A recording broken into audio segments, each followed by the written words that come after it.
Citizen Kane, often regarded as one of the greatest movies ever made, focuses on the life of a young rich man under the name Charles Kane. Early into his years, in his mid-20s, he makes the bold decision to buy up a newspaper in New York City.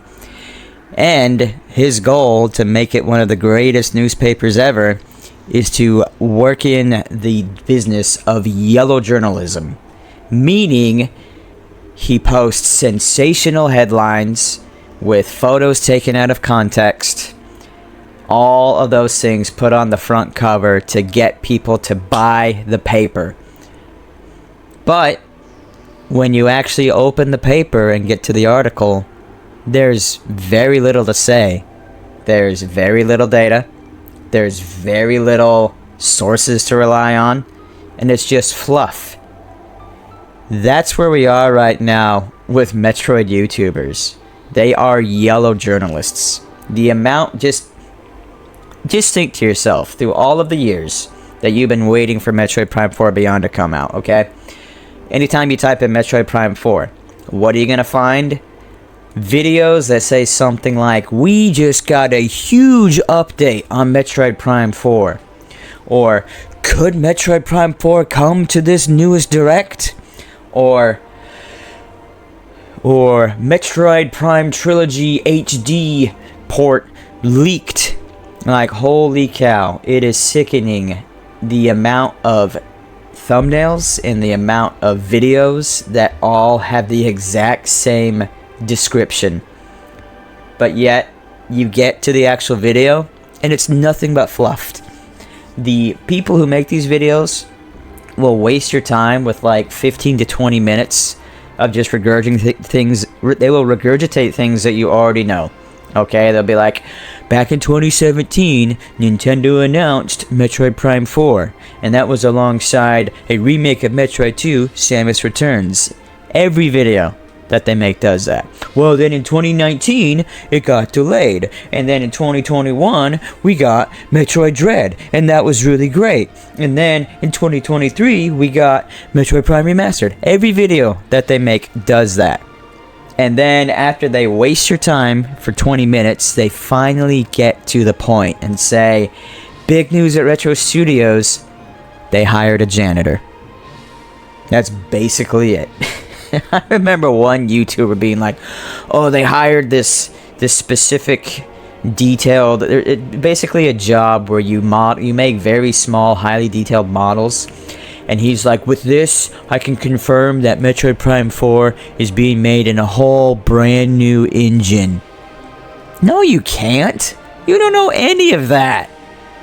You have all of these YouTubers who act like they are in the know, that they know everything. And yet we have someone like Kiwi Talks, who actually sits and like talks to developers. If you ask me, Kiwi Talks, he actually provides interesting things to watch in his videos, because he's talking to developers who used to work on these games. He's got the most sustenance. And then what happens? A lot of these YouTube channels will just regurgitate what Kiwi Talks has said, and a lot of them don't even try crediting him. They'll just be like, oh, well, this developer who worked on Metroid Prime 2 said this. But they'll never say, in Kiwi Talks interview with him. So it's like, they're acting like it's their news that they found out. You know what I mean?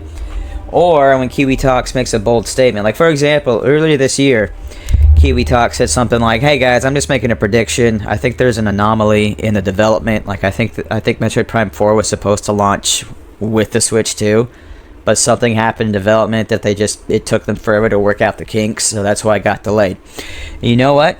With how much Kiwi Talks has actually talked to these devs, I'm just going to take his word for it. But yeah, a lot of people are like, no, he's wrong. No, he's an idiot. And it's like, guys, you're being positive to a toxic degree, okay?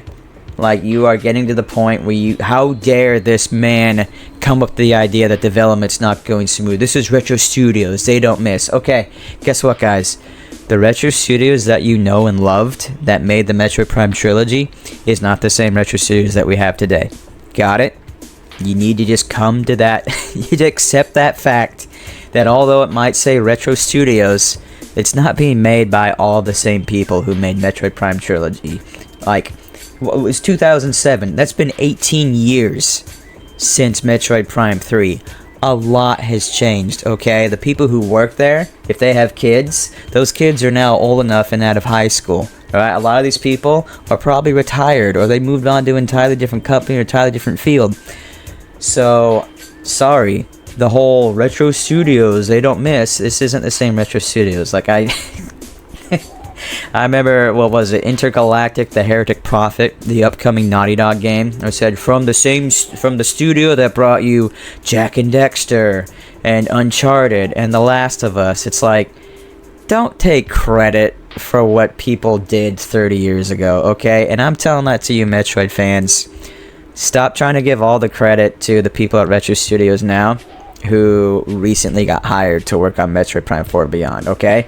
And all you YouTube channels who talk like you know everything, just dial it back a bit, please. If at the very least, stop making such annoying clickbait garbage headlines.